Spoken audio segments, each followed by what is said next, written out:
मोर पंख सिर पे सजाए, मुरली की धुन सुनाए, नंद के आंगन आए, आनंद की बारिश बरसाए। गोपियां नाच उठी, गोकुल झूमने लगा, आज जन्मे कन्हैया, हर मन खिलने लगा। नमस्कार, मैं हूं पद्मा कुलदीप। स्वागत है आप सभी का। आप देख रहे हैं हमारा जन्माष्टमी विशेष शो नंद के आनंद भयो।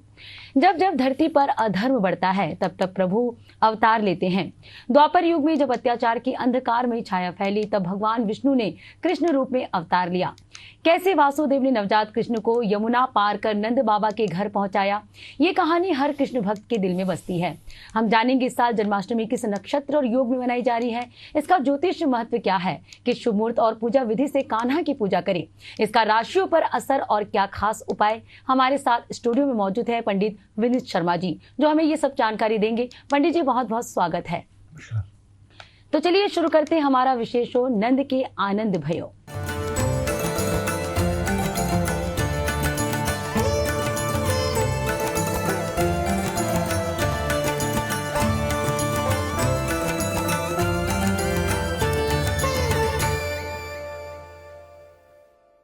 माखन की मिठास हो, मुरली की पुकार हो, हर दिल में कान्हा का अपार प्यार हो, गोकुल बरसाने की तरह आपके घर भी हंसी खुशी आए। जी बिल्कुल, यही मिठास बनी रहे और भगवान श्री कृष्ण का आशीर्वाद मिले। कैसे ये सब जानेंगे हमारे शो नंद के आनंद भयो में। सबसे पहले पूछेंगे पंडित जी से। पंडित जी, इस साल जन्माष्टमी किस नक्षत्र और योग में मनाई जा रही है और इसका ज्योतिष महत्व क्या है?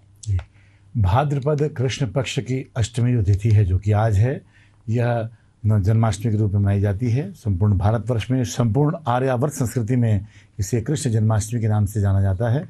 आज का जो शुभ दिन है, इस दिन भरणी और कृतिका नक्षत्र का सुंदर संयोग है। साथ ही वृद्धि और ध्रुव नामक योग बढ़ रहे हैं। इसके साथ ही बालव और कौलव का जो करण है, यह शनिवार के शुभ बेला को और भी ज़्यादा शुभ और कृष्ण जन्माष्टमी के महत्व को और भी ज़्यादा गरिमामय बना रहा है।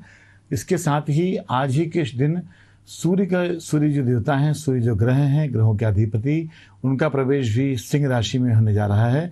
तो अच्छे सुंदर संयोगों में भगवान श्री कृष्ण जी की जन्माष्टमी का जो पावन पर्व है, मनाया जा रहा है।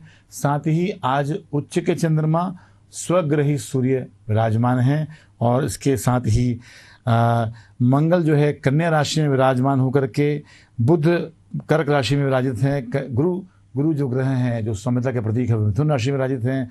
साथ ही शुक्र भी मिथुन राशि में विराजित होकर के, और शनि जो ग्रह हैं वो देवताओं के गुरु मीन राशि में विराजित हैं, और राहु जो ग्रह है वह कुंभ राशि में विराजमान रहेंगे।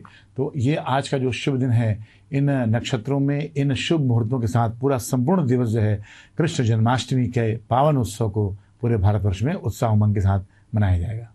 जी बिल्कुल पंडित जी, रात आधी दीप जले, कन्हैया पधारेंगे, भक्त झूला सजाकर आरती उतारेंगे और हर घर हर मन उल्लास होगा। तो जैसे कि पंडित जी, इस जन्माष्टमी का शुभ मुहूर्त आपने बताया, क्या है पूजा की सही विधि, क्या है, किस तरह से जो है कृष्ण जी की पूजा करनी चाहिए? जी हाँ, भगवान कृष्ण जो हैं वो योगी राज भी कहलाते हैं, कर्मयोगी कहलाते हैं, पुरुषार्थी जी कहलाते हैं, और भगवान कृष्ण जो हैं सभी 64 कलाओं से सुसंपन्न माने जाते हैं। तो अतः आज सबसे पहले सुबह उठ करके हमें ध्यान करना चाहिए, योगासन का अभ्यास करना चाहिए, प्राणायाम का अभ्यास करना चाहिए, और यह जो जागरण है हमें सूर्योदय के पूर्व में करना चाहिए। सूर्योदय के पूर्व हम अपना जागरण कर लें।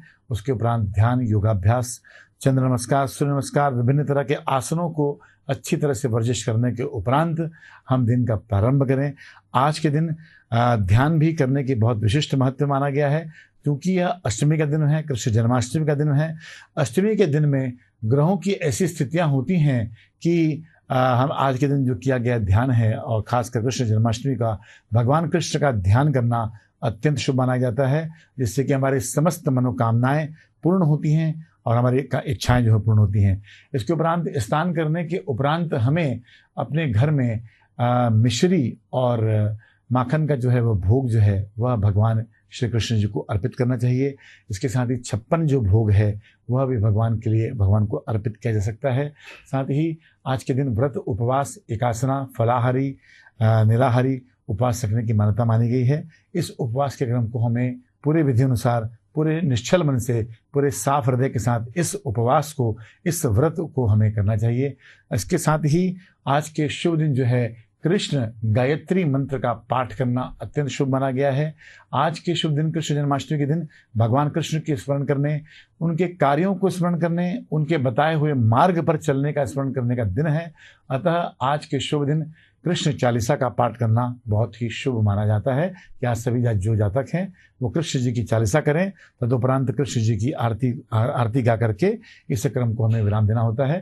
साथ ही आज के शुभ दिन जो है भगवान का जन्मदिन है, भगवान का जन्म दिवस है, तो नवीन कपड़े यथा योग्य अपने सामर्थ्य के अनुसार नवीन कपड़े धारण करके पुरुषों को भी, महिलाओं को भी, बहनों को भी, माताओं को भी आज नवीन वस्त्र धारण करने चाहिए, क्योंकि आज संपूर्ण दिवस जो है जन्माष्टमी का पावन पर्व है, देवता का जन्म दिवस है, युग पुरुष का जन्म दिवस है, जिन्होंने कर्म की शिक्षा दी। ऐसे महापुरुष, ऐसे दिव्य योगी, ऐसे भगवान का शुभ जन्म दिवस हम जो है मनाने जा रहे हैं।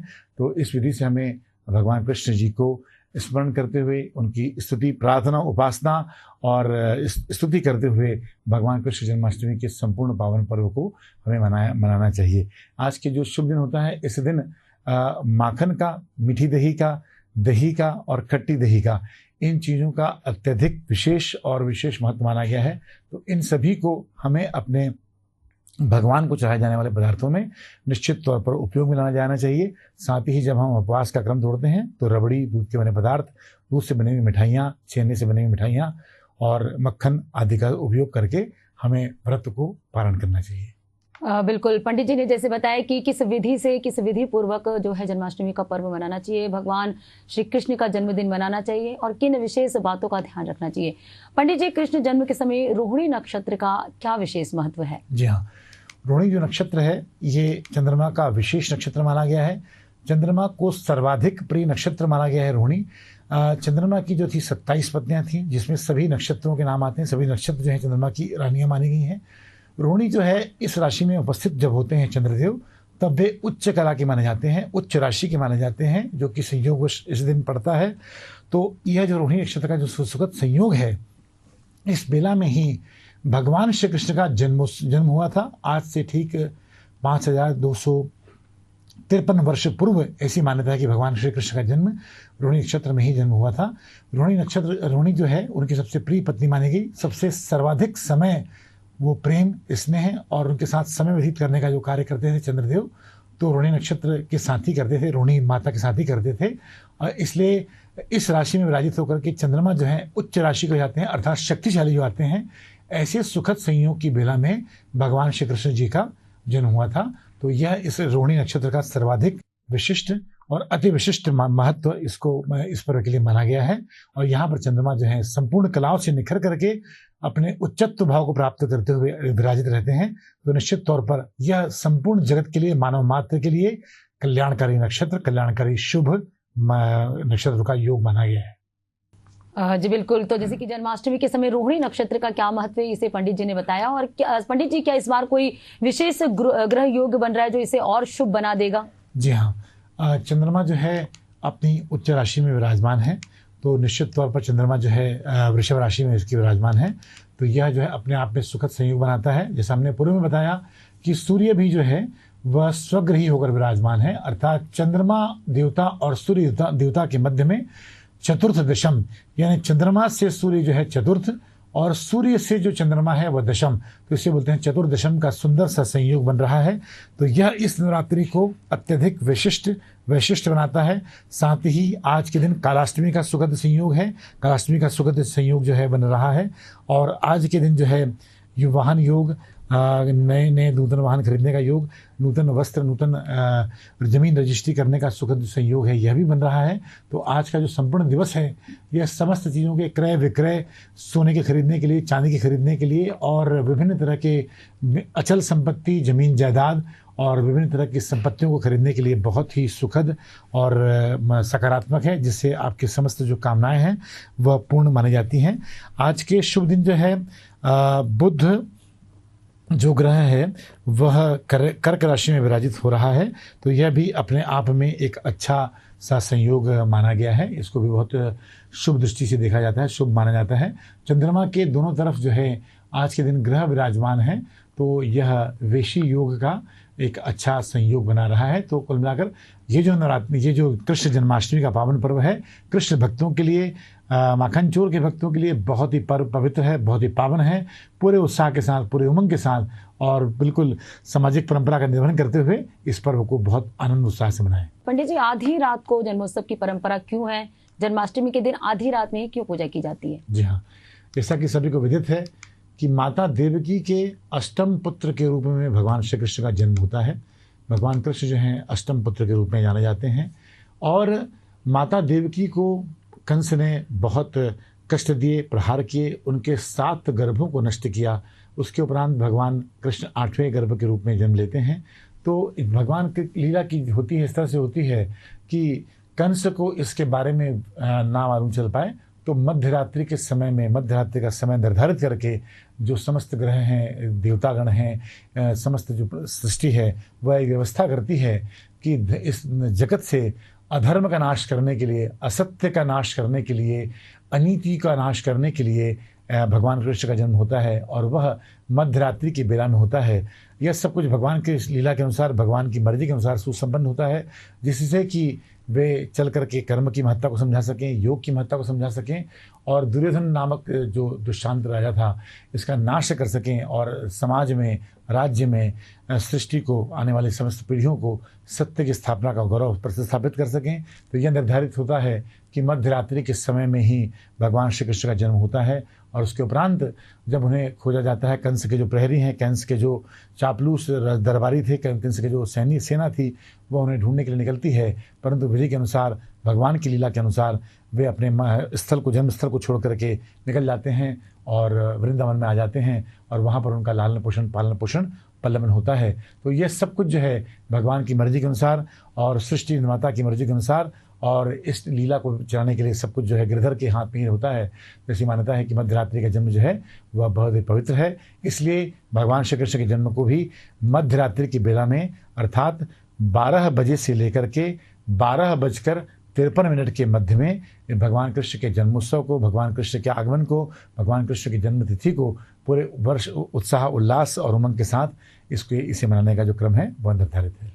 बिल्कुल पंडित जी, हम अपने दर्शकों को बताना चाहेंगे कि आधी रात में मध्य रात्रि को भगवान कृष्ण की जन्माष्टमी होती है और विशेष रूप से उस समय पूजा अर्चना की जाती है। पंडित जी, पूजा में किन वस्तुओं का विशेष महत्व है, किन वस्तुओं को अर्पण करें और भगवान श्री कृष्ण का आशीर्वाद पाए? जी हाँ, भगवान श्री कृष्ण 64 कलाओं से संपन्न है, सभी कलाओं के वे स्वामी हैं। नृत्य से लेकर संगीत से लेकर गायन से लेकर युद्ध, सभी कलाएं, नानाविध जो है योग आदि को जानते हैं। भगवान कृष्ण को प्रसन्न करने के लिए हमें सभी तरह के भोगों का अर्पण उन्हें करना चाहिए। 56 भोगों का अर्पण करना बहुत ही भगवान के लिए शुभ माना गया है। यथासंभव, यथा सामर्थ्य जितने भी आप भोग इसमें से लगा सकते हैं वह आपके परिवार के लिए, आपके जीवन के लिए उमंग रहेगा। इसमें प्रमुख रूप से माखन मिश्री का भोग, इलायची, पंचमेवा का भोग, मक्खन का भोग, खट्टी दही, मीठी दही, रबड़ी, रसगुल्ला, चावल, दाल, भात, सब्जियां, इस तरह की जो सामग्रियां होती हैं इन सब का भोग लगाए जाने से माँ भगवान कृष्ण जो है प्रसन्न होते हैं। इसके साथ साथ इन्हें धनिया की पंजरी जो होती है वह विशेष रूप से चढ़ाई जाती है। तो कृष्ण जन्माष्टमी के पूर्व आप धनिया की व्यवस्था करके, धनिया को पंजरी बना करके इसका भोग लगाएं, मोहन भोग लगाएं, चावल के आटे का हलवा बनाएं, रबड़ी बनाएं और खासकर गौ माता के दूध से बने हुए जितनी भी सामग्रियाँ होती हैं इन सभी का भोग लगाना, जैसे खोवा है, रबड़ी है, माखन है, भोग लगाना भगवान कृष्ण को अत्यंत प्रिय माना गया है। गोपालक के यहाँ भगवान कृष्ण का जन्म हुआ था तो स्वतः स्वाभाविक तौर पर भगवान को माखन बहुत प्रिय है। माखन को वो आनंद में, क्रीड़ा में और चुराया भी करते थे, तो इसलिए उसका नाम माखन चोरी पड़ा। तो माखन का जो भोग है मिश्री के साथ लगाने से निश्चित तौर पर हमारी समस्त मनोकामनाएं पूर्ण होती हैं, बिगड़े कार्य सिद्ध होते हैं और हमारी इच्छाएं पूर्ण होती हैं। साथ ही लौंग, इलायची, पंचमेवा इन तत्वों का भोग लगाने से पान और इन चीज़ों का भोग लगा करके आप भगवान कृष्ण की जो आशीर्वाद है, अनुग्रह है, वो हम प्राप्त कर सकते हैं। साथ ही पंचामृत जो है सबसे महत्वपूर्ण घटक माना गया है, तो पंचामृत को घर में ही निर्मित करके, घर में ही शुद्ध विधि पूर्वक निर्माण करके भगवान कृष्ण को अर्पित करना चाहिए।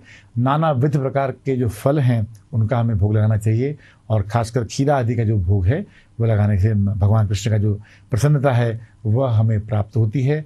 और यह सब जो कार्य है एक अच्छी सी थाली में, सुंदर सी थाली में, पावन थाली में इस कार्य को करना चाहिए। कोई भी स्थान जो है, पूरा स्थान जो है, पूजा का स्थान निर्मल रहे, स्वच्छता का विशेष करके आप ध्यान रखें तो आपकी कामनाएं पूर्ण होंगी।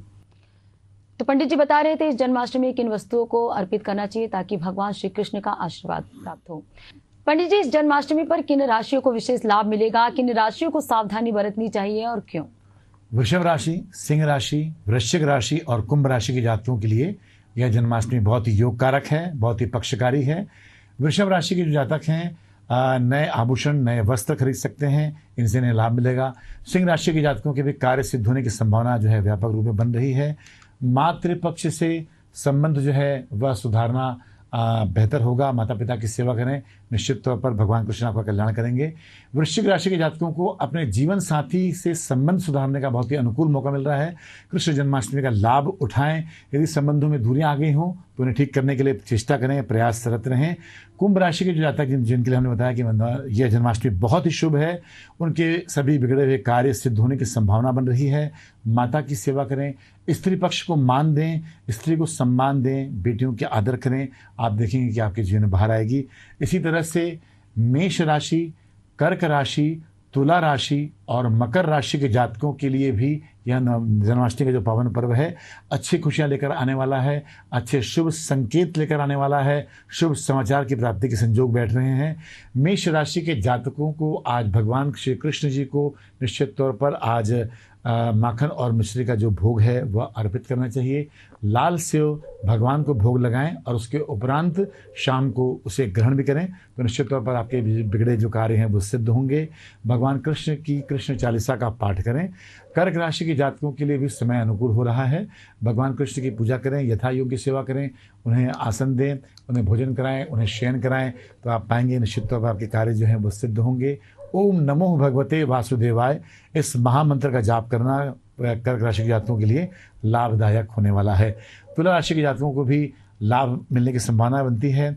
इस बात का विशेष ध्यान रखें कि वाहन आदि से संबंधित चीज़ों की सावधानी रखें।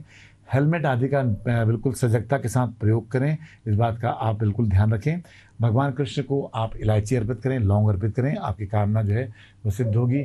मकर राशि के जातकों को आज के दिन भगवान श्री कृष्ण को चावल और दाल का भोग लगाना चाहिए। हरी पत्तीदार सब्जियों का जो भोग है वो भी साथ में लगाएं और साथ ही ओम नमो भगवते वासुदेवाय इस महामंत्र का पाठ करें, जाप करें। निश्चित तौर पर जो आपके जो कार्य हैं वह सिद्ध होने की संभावना जो है वो बढ़ेगी। इसके साथ ही मिथुन राशि और मिथुन राशि के जो जातक हैं इनके लिए ये जो जन्माष्टमी है यह अच्छे समाचार लेकर के आने वाली है। आप दान करें, रक्तदान आदि करें, कृष्ण जी की भक्ति करें, कृष्ण जी का नाम जपें। ओम कृष्णाय नमः इस महामंत्र का जाप करें।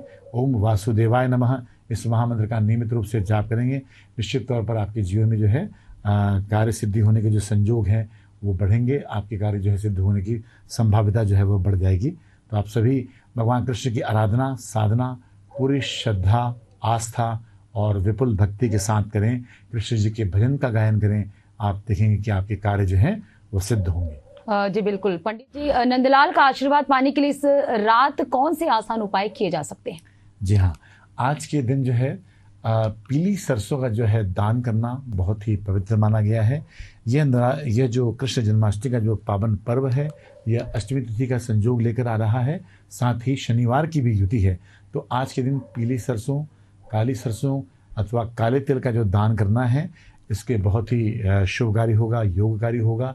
यदि आपके घर में कोई व्यक्ति बहुत ज़्यादा बीमार रहते हों तो उन्हें कृष्ण जन्माष्टमी के पावन पर्व पर काले तिल से उन्हें 7 बार उनके पूरे शरीर से घुमा दें और इसे घुमाने के उपरांत तालाब आदि में विसर्जन कर दें। आप देखेंगे कि आपके कार्य सिद्ध होंगे। इसके साथ ही जिस घर में लक्ष्मी आदि नहीं ठहरती हों, लक्ष्मी का अभाव हो, लक्ष्मी की विपन्नता हो, तो ऐसे जातक भी पीली सरसों को ओम नमो भगवते वासुदेवाय इस महामंत्र का 11 बार जाप करते हुए घर के कोने कोने में, ऑफिस में, कार्यालय में, फैक्ट्री में, सभी दिशाओं में कोने कोने में इसका वितरण कर दें और दूसरे दिन जो है इसकी सामान्य तौर पर जो सफाई करते हैं वो सफाई कर दें तो निश्चित तौर पर आपके कार्य बनते हैं। इसके साथ ही आज के शुभ दिन भगवान कृष्ण को स्मरण करना, भगवान कृष्ण की जो भजन हैं उनका गायन करने से उनके गीत गाने से निश्चित तौर पर भगवान कृष्ण का आशीर्वाद हमें अनुग्रह प्राप्त होता है। भगवान कृष्ण की जन्माष्टमी, भगवान कृष्ण एक महान योद्धा रहे, योगीराज रहे। आज के दिन आप यदि पीड़ित हैं, किसी रोग आदि से ग्रसित हैं, तो निश्चित तौर पर आज सूर्य नमस्कार का अभ्यास करें। भगवान कृष्ण जो करते थे उनका यदि हम अनुपालन करेंगे तो निश्चित तौर पर हमारे जीवन में अनुकूलताएं आएंगी। तो भगवान कृष्ण के जो सिखाए हुए हैं योग, सूर्य नमस्कार, चंद्र नमस्कार, भ्रामरी वरण, इन छोटे छोटे और इन सहज उपायों को, वैज्ञानिक उपायों को अपना करके जीवन में ये हमारे जो टोटके हैं वो बहुत ही फलदायी होते हैं। इससे निश्चित तौर पर लाभ मिलता है। जी बिल्कुल। तो जन्माष्टमी की रात क्या उपाय करें कि भगवान श्री कृष्ण का आशीर्वाद प्राप्त हो, ये पंडित जी ने बताया। पंडित जी, अगर किसी की कुंडली में चंद्रमा या शुक्र कमजोर हो तो जन्माष्टमी पर क्या उपाय करें? बहुत ही अच्छा प्रश्न पूछा है आपने। चंद्रमा, जैसे हमने बताया कि आज के दिन उच्च राशि में विराजमान होते हैं, अर्थात चंद्रमा अपने एग्जॉल्टेड रूप स्वरूप में होते हैं, बलवान होते हैं, शक्तिशाली होकर के रहते हैं। तो जिनकी भी जातक की कुंडली में चंद्रमा या शुक्र की कमजोरी हो, ऐसे जातकों को आज के दिन भगवान कृष्ण का एकासना रहते हुए अथवा फलाहारी रहते हुए उपवास करना चाहिए, उनकी साधना करनी चाहिए, आराधना करनी चाहिए। साथ ही सफ़ेद चीज़ों का, श्वेत चीज़ों का, जैसे सफ़ेद वस्त्र हैं, सफ़ेद कपड़े हैं, सफ़ेद चादर है, सफ़ेद चावल है आदि, इनका दान करना चाहिए, दान पुण्य का कार्य करना चाहिए, चमकीली वस्तुओं का दान करना चाहिए। और भगवान कृष्ण का जो श्रृंगार है वे आप चमकीले सफ़ेद वस्त्रों के साथ करें, डायमंड के साथ, अमेरिकन डायमंड आदि के साथ करें, तो निश्चित तौर पर आपके जीवन में अनुकूलता आएगी और चंद्र शुक्र संबंधी जो दोष हैं वो दूर होंगे। इनकी यदि आप पूजा भी पाठ भी करा सकते हैं आज के दिन, तो पूजा पाठ कराने से, ग्रह शांति कराने से भी आपको लाभ मिलेगा। बिल्कुल। तो परिवार में सुख शांति के लिए विशेष रूप से जन्माष्टमी के दिन पूजा अर्चना करें, विशेष मंत्रों का जाप करें, भगवान श्री कृष्ण को माखन और मिश्री का भोग लगाए। ये तमाम चर्चा हम पंडित जी से कर रहे थे कि इस कृष्ण जन्माष्टमी में क्या विशेष ध्यान रखें, किन विधि विधान से पूजा अर्चना करें। पंडित जी, बहुत बहुत शुक्रिया कि आपने इतने विस्तार से जानकारी दी। नंदगांव में बाल कृष्ण की बाल लीलाएं आज भी मन को मोह लेती है। माखन चोरी, गोपियों की मटकी फोड़ना, कालिया नाग का वध, ये सब केवल कहानियां नहीं बल्कि जीवन के प्रतीक है। श्री कृष्ण का जीवन हर युग में प्रासंगिक है। बालक में नटखट, मित्र में सखा, योद्धा में रणधीर और ज्ञानी में योगेश्वर, कभी माखन चोर, कभी रास रचैया और कभी अर्जुन का सारथी बनकर कृष्ण ने हर युग को एक नई दृष्टि दी। तो इस जन्माष्टमी भक्ति के साथ ग्रह नक्षत्रों की भी कृपा पाए और अपने जीवन में प्रेम, समृद्धि और आनंद का दीप जलाए। नंद के आनंद भयो। जय कन्हैया लाल की आप सभी को जन्माष्टमी की हार्दिक शुभकामनाएं।